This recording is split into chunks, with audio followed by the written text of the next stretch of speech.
afternoon, everyone, and welcome to Getting Personal with Parkinson's, a Facebook Live monthly conversation series.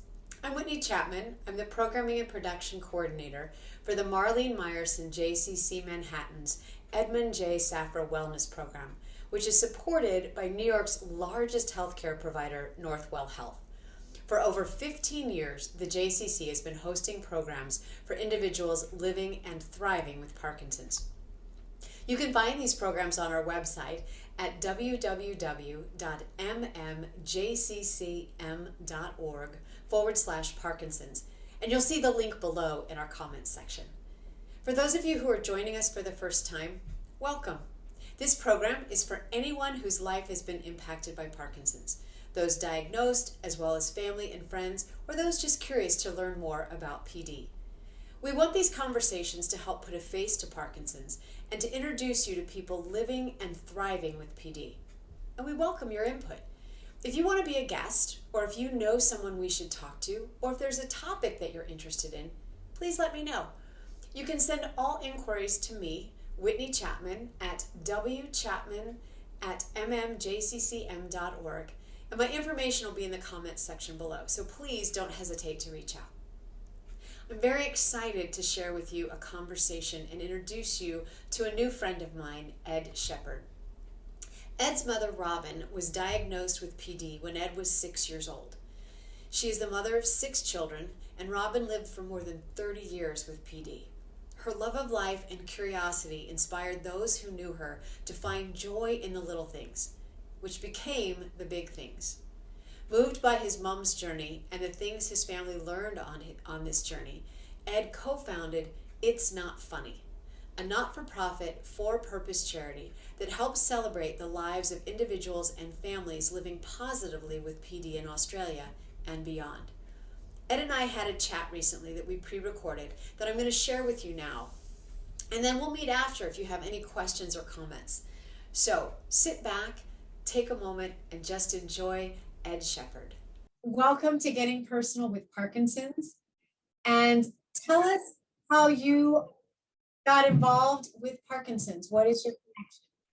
The short answer is my mum, who lived with Parkinson's for 30 plus years. Mum, Robyn, an incredible individual. I think in many ways, she was and continues to be one of the most sort of important influences on my life. And even though she passed last year, I think I've done a lot of sort of reflecting on the role and influence that she had on my life. And I think, and when you're sort of in the process of writing a eulogy, etc., it's an incredibly tough challenge to try and do someone justice. And Mum didn't make that job any easier, I have to say. I was very young when she was diagnosed with Parkinson's, so it seems like quite a blur, really, in many ways. I was 6 years old, and I don't mind. I'm now 40. To be honest, I don't remember too much of those early years, particularly sort of the onset of some of those symptoms. But I understand from chatting with my dad and some of my older siblings, that it was a slight tremor in her left hand, is what I'm told. Given that I was so young, all I knew was Mum with Parkinson's, and I'd sort of say that it wasn't something that defined who Mum was, but for as long as I remember, Mum was just a beautiful person who just happened to have PD. But if I was to sort of break it down a little bit further, I'd sort of say it was almost in sort of lots of 10 years over the 30 years. For the first 10 years of her life, I think it didn't really impact her in any sort of significant way. This is my observations of her. I'm sure she was feeling it very much, but then the next 10 years, certainly the onset of the symptoms, given the nature of the disease, obviously progressed and got more severe. And then sort of the tail end of her life, if you like, those last 10 years were sort of particularly sort of pronounced, and certainly very much sort of in my mind. But I'd say on the whole, she did live a very good life, which I think having 6 kids, so she's, yeah, I'm one of 6 and I fall right in the middle. I think having 6 kids and a very devoted husband I'd like to think that we played some role in her having a good life. I've just got some young kids obviously yelling in the background. Apologies. That is live and live, and that's totally fine. I liked how you described that there was your mom and there was the Parkinson's. And the way you said it implied that she lived a full life, not only being a mom of 6 kids, which was probably part of it, but describe to me and describe to our viewers, what does that mean? Like, she was a woman, she was a mom, she was a wife. Mum had a number of sort of elements to her, and I think how you just described it then is right. Parkinson's was an adjunct to her. And I think in many ways, those other elements of mum is what really served her extraordinarily well while living with Parkinson's. And I think when I think about mum, there are a number of sort of adjectives or descriptors that definitely come up. And they were like, I would say that she had a very optimistic outlook. She was incredibly compassionate, empathetic.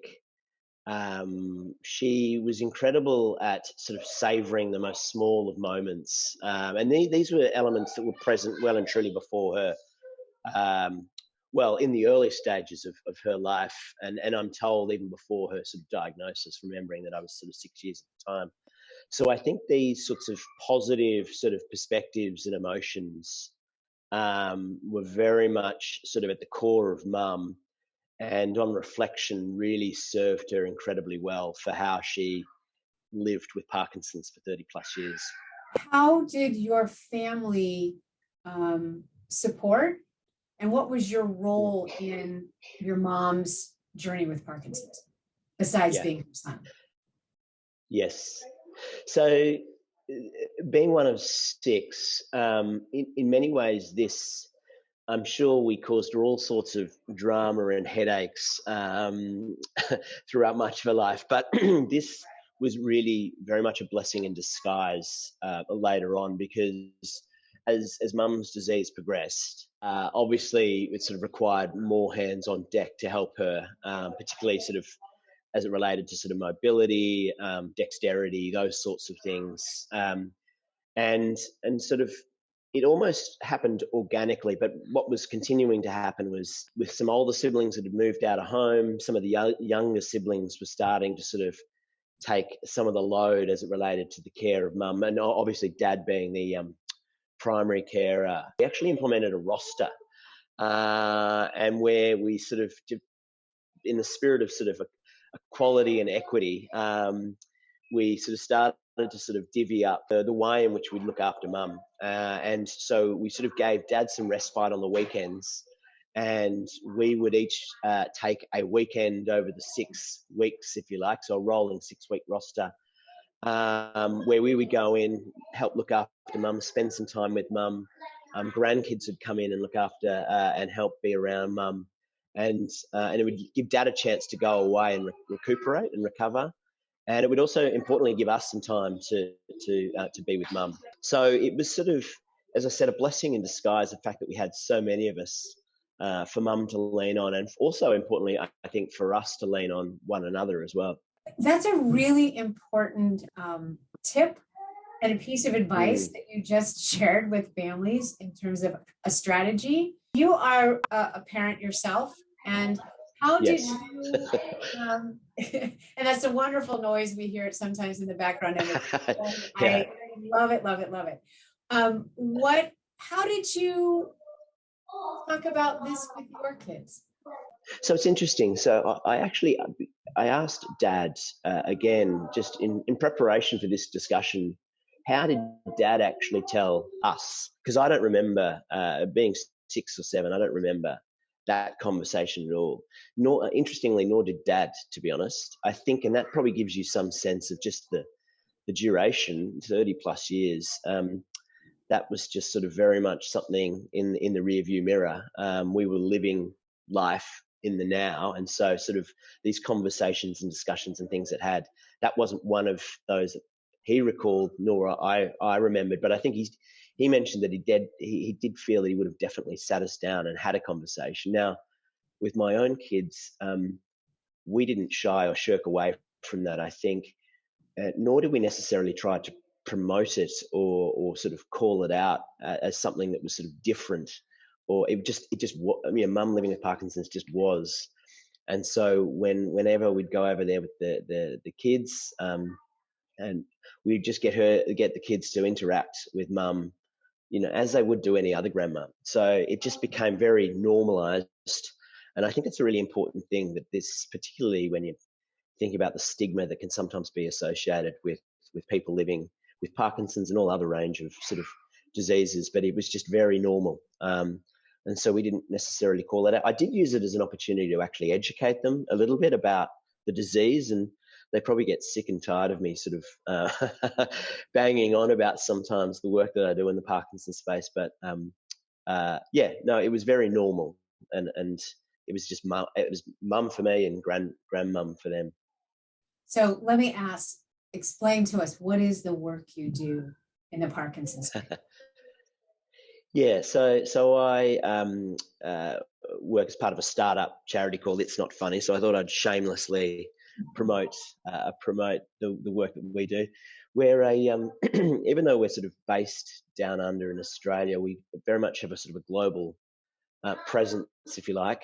Best way to describe us is, I guess, an agency for Parkinson's. And I use the word agency in a very sort of broad sense of the term. So both a creative agency, we're all about human agency and people living, and in control of their lives, particularly as it relates to Parkinson's. And also a change agency. So we recognize that obviously in this space, there's a lot of work to be done. And I think in the same way that creative agencies or marketing agencies might sort of work with a company to change a brand, we think Parkinson's has a pretty rubbish brand. So we're out there to try and change that perception about what it means to live with Parkinson's. So that's, I guess, in a very sort of brief way. So we create campaigns that challenge the way in which people might perceive the disease.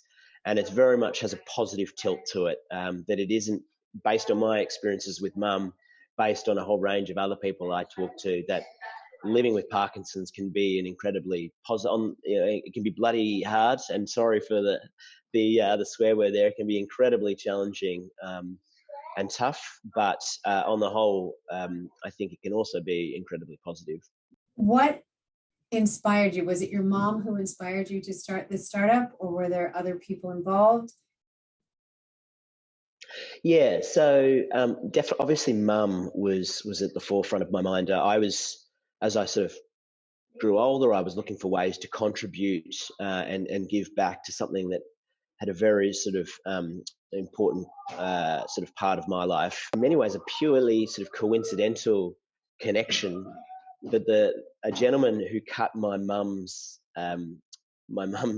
his partner cut my mum's hair, and as also my mother-in-law's hair had a connection to Parkinson's. He was living with Parkinson's, and so I had this bizarre experience where I'm sitting in a hair salon that's looking over the Harbour Bridge, talking to this guy about living with Parkinson's and how we could sort of change things up. Very selfishly, I feel incredibly grateful that I've had a bunch of conversations with a whole range of people from across the world about what it means to live with Parkinson's. And I should say, when I talk about live with Parkinson's, obviously the obvious thing there is you have people who, like my mum, have been diagnosed and are living with Parkinson's, but you have this whole other community around these individuals, and that's becomes really important. And so when I talk about live with Parkinson's, I'm talking about sons and daughters, I'm talking about siblings, relatives, family, extended family. Here in Australia, we're talking about 100,000 people are living with Parkinson's. And then if you start to sort of use the multiplier effect, you're looking at millions of people really that are sort of connected in some way to this disease. I think I'm proud that I feel like we're starting to see a shift in the conversation. I think we've still got a huge amount of work to do. I mean, in Australia, funding is absolutely sort of horrendous in terms of as it relates to Parkinson's disease. But I think we are starting to see a shift by the nature of sort of the research that's being done, the progress that's happening in that space, the wider footprint that some of these Parkinson's organisations have locally, the services that they're providing. And I think It's Not Funny is certainly playing an important role in highlighting or showcasing the efforts of others. So, and that's another important, back to one of your questions about what It's Not Funny does. It's actually not about us, it's about everyone else. And so we're in the business of showcasing the wonderful people living with Parkinson's in that way. For other families that might be on the journey that you're on, you were lucky in that you had a plethora of siblings Yes. kind of bounce things off of. And I really love that idea of the schedule that you came up with. Yeah. And the strategy. Are there other words of wisdom or advice or resources that you tapped into to be supportive of this journey? To be fair, I think in many ways the Parkinson's community, when Mum was initially diagnosed, wasn't really evolved in the same way it is today. I think my dad, who is an incredible individual, completely devoted to Mum, was a massive advocate for Mum in this way, and he, with her, sort of blazed a bit of a trail, if you like, in many ways, through sort of navigating the complexities of this disease and the healthcare system and the like. So as a family, we almost had to sort of feel our way through it a bit as well. I think I mentioned earlier that the roster happened organically. What we actually realized only very later on in the piece is that we were only connecting as a family when we would get together to support Mum. And so we actually realized we were neglecting the other side of ourselves and our connection to our siblings. And so something we did later on is we actually set up a separate sort of catch up with my siblings when Mum wasn't around. And that was in many ways to sort of take care of ourselves and our relationships, because I think it was obviously starting to become very much about our role in the care of Mum. And I think, and this is a great irony as it relates to Mum, is that Mum hated being the center of attention. She never wanted to be the focus, but necessity meant that she had to be. And so I think she would have really loved, in actual fact, I know that she loved that we would catch up and have these conversations and connections with our siblings outside of that formal roster arrangement. The other thing I would say is that just continuing to check in with one another. I think our family, this is an attribute of Mum that we all inherited, stubbornness and stoicism. And I think they can serve you very well, but also they can work against you. And I think at times we probably didn't check in with one another enough. So that's something I think on reflection we could have probably done more of. But something that definitely worked for us was a sense of humor. And I think it's not funny, but that's why I ended up with It's Not Funny, because that sort of sense of humor and seeing the lighter and brighter side of this terrible disease is critical, in terms of for Mum and for us and how we conducted and managed our way through this situation. So I say sense of humor, like things like Mum had to get Botox injections for her arm to release some of the rigidity that happens. And so we would sort of talk about how beautiful her arm was, how amazing it looks. And sorry again about the kids. And then it would be things like she would actually sort of make fun of her own trembling and shaking. And I get this is not for everyone. I think it is a serious disease, and I think, but for us, this sort of, as we say in Australia, taking the piss. That was very much a part of how we managed this disease, how Mum managed this disease. So that's something we used, a sense of humour. So for me, the silver linings that I walked away with were, I think I grew as I grew into a better person. I think it taught me to sort of slow down, and Mum taught me to slow down and actually be mindful, enjoy the small moments. Mum taught me so, and I'm very aware I'm saying Mum because it was Mum with this disease, but I mean it was one and the same in some ways, but Mum taught me to try not to take myself too seriously. I wouldn't be doing what I'm doing now. I wouldn't be having this conversation if it weren't for Mum and a bunch of other people. So I think you find new insights, you find new sides to yourself that would never have been possible in many ways had it not been for Mum living with Parkinson. Wow. She sounds like she was a very vibrant and full of life person. Absolutely. She was incredibly sort of energetic. I mean, in many ways, I said before that she didn't want to be the focus of attention, but I mean, she almost had this gravitational pull where people sort of came to her, and this existed before her diagnosis, but even sort of seemed to be amplified, if you like, post-diagnosis, and people would want to be in her company. And I think that was an incredible side to Mum, and I feel incredibly sort of blessed that she was my mother. I'm really enjoying getting to meet you and to hear about your mom. And I just want to sort of open the floor and say, are there other things that you want to share or say or tell us about your mom or the Parkinson's community, or It's Not Funny? I just want to open the floor to you because your accent is so beautiful. I could listen to you all day long.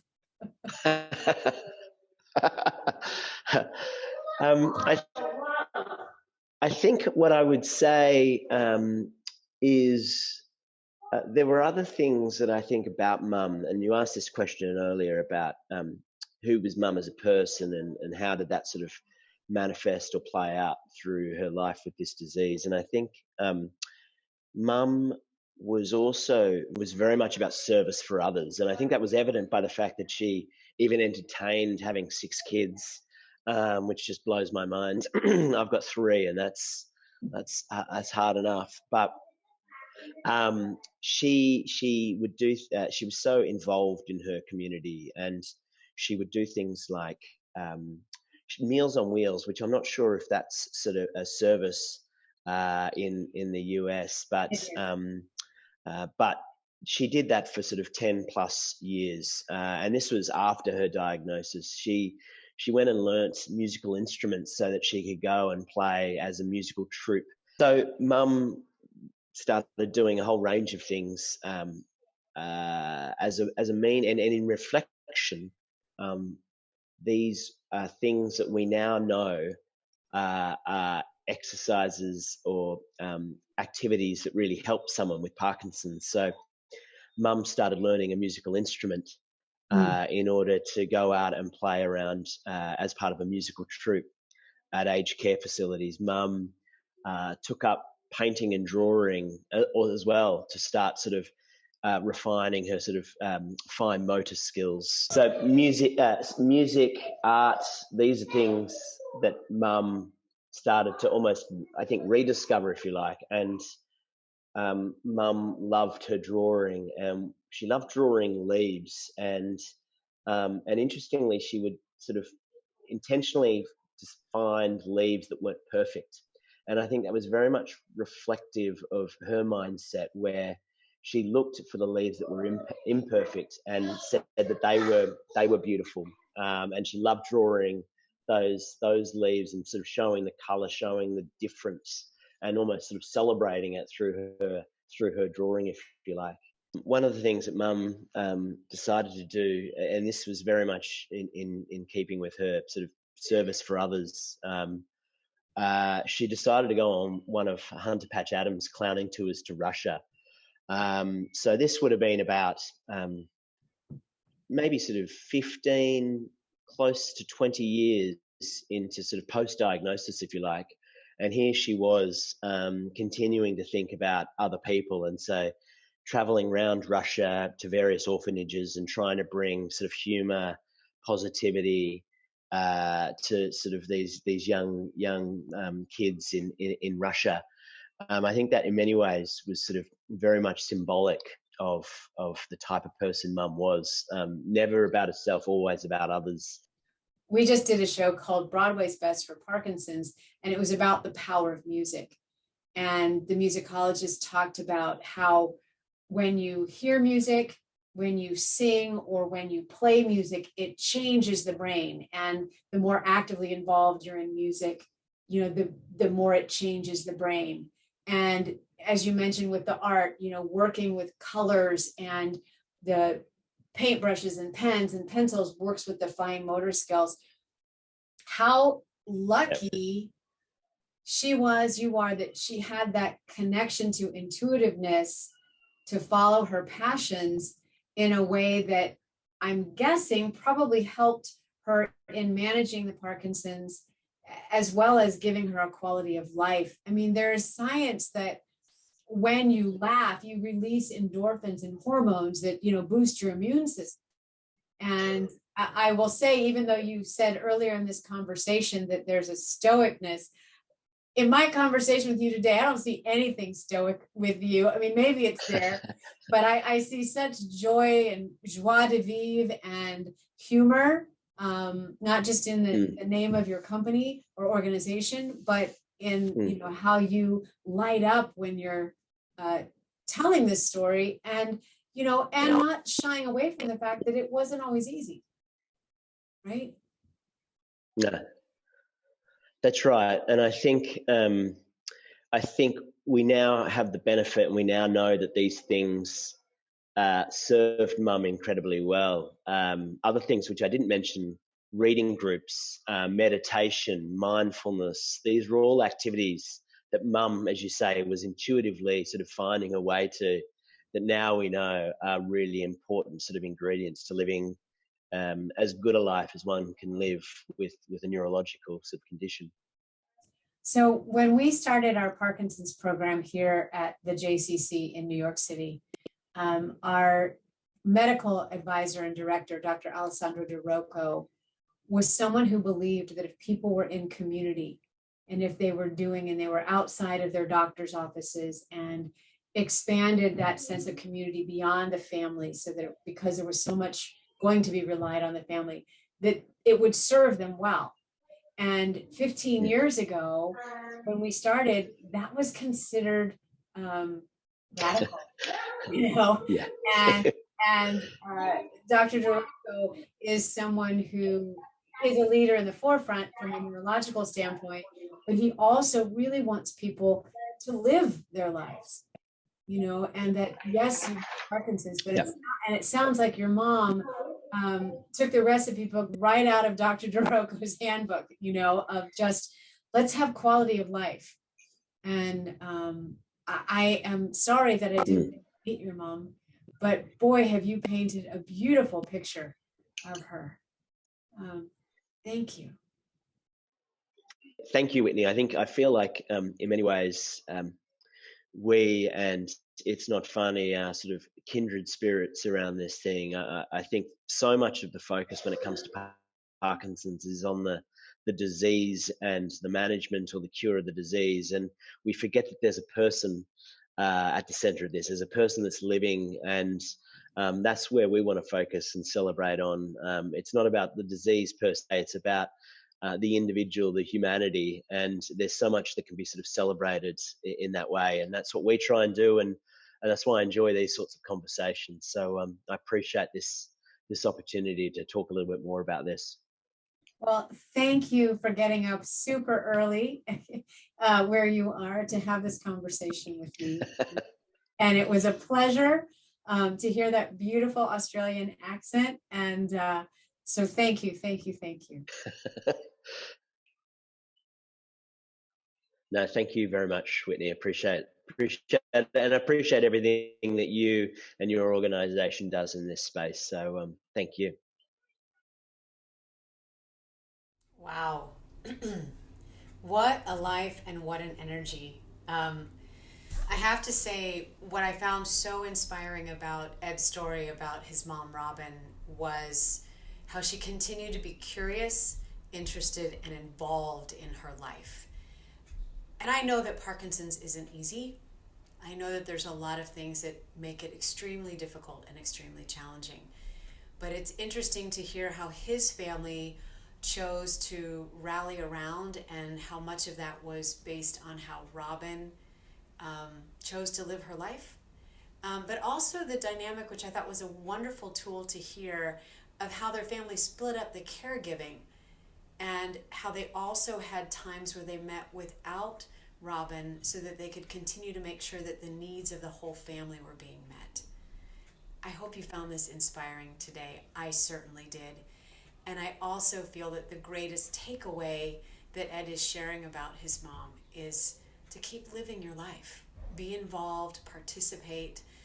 And that's what we want to do here at the JCC. We have programs and offerings, classes, workshops, resources that we want to help you and your family live your best life. So if you have questions about our program, please check out the links below in the comment section. They are to our intake form, which will help you get started with our program, a link to our website, which will help you learn about our classes, and of course my information where you can reach out to me directly, and I'm more than happy to follow up with a call or a meeting to get you involved. If you found this conversation informative, helpful, or interesting, I want to strongly ask a favor of you to please hit the share button below the image here on your Facebook and share this with other people. Help us spread the word, help us put a face to Parkinson's, and help us help you and those you love live a very active and healthy, happy life. We'll see you next month for our next episode, which will be on August 8th. And until then, enjoy your summer and let us know how we can help. Have a great day.